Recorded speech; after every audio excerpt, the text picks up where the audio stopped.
இப்போதைக்கு டெல்லி தான் இருப்பு. நிதியமைச்சராக 140 6 முறை முழு முதல் பட்ஜெட்டை மாநில திமுக காரர்களை பார்த்து கேட்கிறேன். ஸ்டாலின் சொல்றாரு தமிழ்நாடு என்று ஒரு வார்த்தை கூட இல்லையே. இப்பொழுது கூட எடப்பாடி நாங்க இந்த ஊரு பேரை கெடுக்கிறதுக்கு வந்தவங்க. இனம் கெடுக்கும் கோடாரி காமமாங்கல்ல, தப்பா சொல்லாதீங்க. எனக்கு வருத்தமா இருக்கு. இந்த எடப்பாடி மாத்திரம் சரியான முடிவை எடுத்திருந்தால் 40 நமது என்று டெல்லி பாராளுமன்றத்தில் தமிழன் கொடிநட்டிருப்பான். ஒரு 10 பேரு மத்திய மந்திரியா இருப்பான், அல்ல 5 பேரு அதிமுக மந்திரியா இருப்பான். கேபினெட்ல 10 தமிழக அலங்காரம் செய்திருப்பான். இதை கெடுத்து குட்டிச்சலாக்கிறவன் அங்க இருக்கான். எனக்கு வருத்தமா இருக்கு. இப்ப கூட டாஸ்மாக் கடையில முதலமைச்சர் வரைக்கும் கட்டிங் போகுது. இல்லன்னு சொல்லுங்க, நான் வர்றேன். ஒத்தைக்கு நான் வர்றேன். அனைத்து ஊழலிலும் முதலமைச்சர் வரைக்கும் பங்கிருக்கிறது. திட்டம் போட்டு திருடுற கூட்டம் திருடிக் கொண்டே இருக்குது. சட்டம் போட்டு தடுக்கிற கூட்டம் தடுத்துக் கொண்டே இருக்குது. நான் கேரண்டி நயா பைசா இல்லாம இன்னைக்கு ஜீரோ அக்கவுண்ட் 52 கோடி பேருக்கு உலகத்துல எந்த நாட்டிலையும் அக்கவுண்ட் 52 கோடி பேர் கிடையாதுங்க. இந்தியாவில தான் இருக்கு. நரேந்திர மோடியுடைய நல்லாட்சியில தான் இருக்கு. எத்தனை பிரதமர் எவனாச்சும் யோசிச்சானா? பெண்களுக்கு இலவச எரிவாயு இணைப்பு கொடுக்க வேண்டும், அடுப்பூது பெண்களுக்கு படிப்பதற்கு சொன்னானே. இன்னைக்கு அடுப்பூதுல பெண் நிர்மலா சீதாராமன் இந்தியாவுக்கு பட்ஜெட்டை 1 வருஷம் 2 6 வருஷம் போட்டு அசத்திட்டு நிக்குது. நீங்க தலசாஞ்சி படுத்தியனா உங்களை தாங்கி கூட்டிட்டு போய் தனியார் மருத்துவமனையில அப்போலோ மருத்துவமனையில 5 லட்சம் ரூபாய்க்கு இலவசமா சிகிச்சை செய்து கொடுக்கக்கூடிய இன்சூரன்ஸ் திட்டத்தை, ஆயுஷ்மான் பாரத் திட்டத்தை கொடுத்தவர் நரேந்திர மோடி.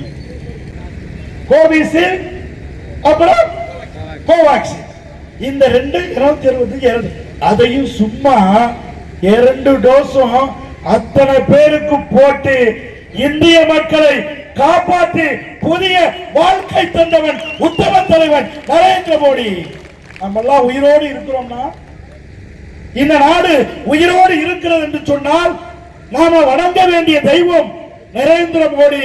அந்த டாக்டர்கள், அந்த நர்சுகள், அந்த சுகாதார பணியாளர்கள். இதுல என்ன பெருமை அப்படின்னா, முத ஜெயிக்கும் போது இந்தியாவுல மட்டும்தான் நமக்கு எதிர்க்கட்சி இருந்தான். 2வது முறை ஜெயிக்கும் போது கொஞ்சம் பேரு பக்கத்துல பாகிஸ்தான்லயும் பங்களாதேஷ்லயும் அது மாதிரி தீவிரவாதிகளும் பிரிவினைவாதிகளும் இருந்தான். ஆனால் 3வது முறையாக நாம் ஜெயிக்கும் போது அமெரிக்காவிலிருந்தும் ஆப்பிரிக்காவிலிருந்தும் அது மாதிரி உலகத்தில் இருக்கக்கூடிய ரஷ்யாவில் இருந்தும் சீனாவில் இருந்தும் அனைத்து உலக நாடுகளும் நரேந்திர மோடி போல ஒரு தலைவன் இந்தியாவிற்கு மீண்டும் பிரதமராக வரக்கூடாது என்று சதி செய்து போராடினார். ஏன் அப்படின்னா, எடப்பாடி ஆட்சியில பொங்கலுக்கு 2500 ரூபாய் பணம் கொடுத்த போது 2500 போதாது, அதோடு 1500 சேர்த்து 5000 கொடுக்கணும் சொன்ன முட்டாளு. அங்க பணத்தோப்பு இருக்கு, அங்க கூட்டிட்டு போயிட்டாங்க ஸ்டாலின். அப்ப அங்க தொன்னையில அப்படியே பதனியை வச்சு அப்படி ஒரு பாதி பணம் கொடுக்குறான். அதை நம்ம தம்பி மாதிரி வீடியோ எடுக்கிறாங்க அப்படியே டிவில இருந்து.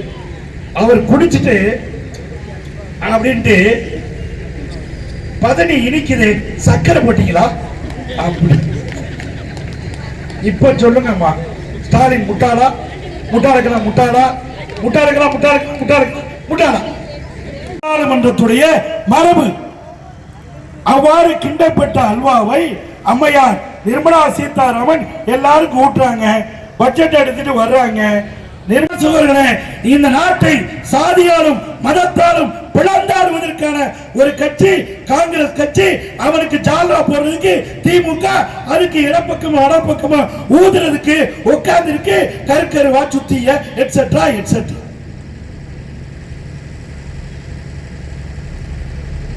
எனவேதான் பட்ஜெட் விளக்க பொதுக்கூட்டம் என்று சொல்லி இந்த பட்ஜெட்ல மோடி வீடு இருக்கு, மோடி இன்சூரன்ஸ் இருக்கு, 4 மாசமான விவசாயிக்கு 2000 கோடி சம்மான் நிதி வரும், 100 நாள் வேலை திட்டம் இருக்கு. இந்தியாவிலே 2 எக்ஸ்பிரஸ் சாலைகள் தான் இந்த பட்ஜெட்டில் அறிவிக்கப்பட்டிருக்கிறது.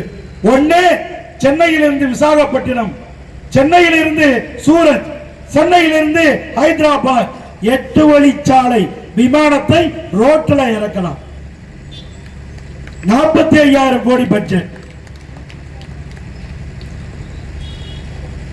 இலவச காப்புரிமை இருக்கு, விவசாயிகளுக்கான நலத்திட்டங்கள் இருக்கு.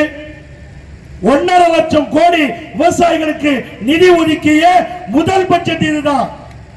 அதுக்கப்புறம் 3வது ஒரு குரல் கேட்டுச்சு. அந்த குரல் தான் அடைந்தால் திராவிட நாடு, இல்லாவிட்டால் சுடுகாடு. அந்த சுடுகாட்டில் பிறந்த காளிகள் தான் இந்த திமுக, திக, மதிமுக, அதிமுக, அந்தக்கா, இந்தக்கா, இந்தக்கா, அந்தக்கா. எனக்கு நம்பிக்கை இருக்கிறது. 2026 சட்டமன்றத்தில் அண்ணன் சுதீர் முருகனை வேகமா வர்ற சைக்கிளை கூட நிப்பாட்ட முடியாது, ஒரு ஆட்டோ ரிக்ஷாவை கூட நிப்பாட்ட முடியாது, ஒரு காரை நிப்பாட்ட முடியாது, லாரியை நிப்பாட்ட முடியாது. ஆனா இவன் மட்டும் 57லயே ஓடுற ரயில நிப்பாட்டிருக்காயா. கள்ளக்குடி கண்ட கலைஞர் வாழ்கமேவா பாருங்க. அதெல்லாம் முக்கியமா. அடுத்தாப்புல பாத்தீங்கன்னா பாம்புகள் பள்ளிகள் நடுவிலே அஞ்சாமல் இருந்தது யாரு? பள்ளி எல்லார் வீட்லயும் இருக்கும். பள்ளி என்ன மனுஷன்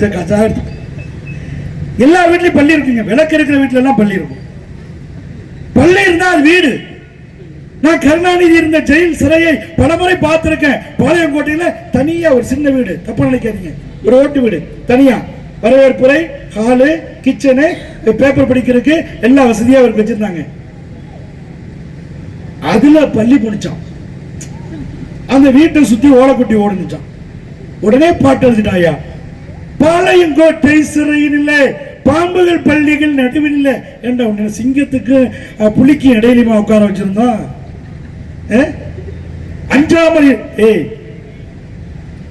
அந்தமான் சிறையில வீர சாவர்கர் அப்படியே நின்ற நிலையில 14 நாள் ஜெயில் வச்சிருந்தாங்க. 2 கையை சிலுவையில் அரைஞ்சது மாதிரி, மேல 2 கையையும் கட்டிட்டு கீழே 2 காலையும் சங்கிலி போட்டு கட்டிட்டு 14 நாள் இருந்தாண்டா. அந்த வீர சாவர்கர் தியாகியா, கருணாநிதி தியாகியா? அது திராவிட மாடல், இது தேசிய மாடல். திராவிட மாடலா தேசிய மாடலா? இன்னொரு நாளைக்கு பட்டிமன்றம் வச்சுக்குவோம்.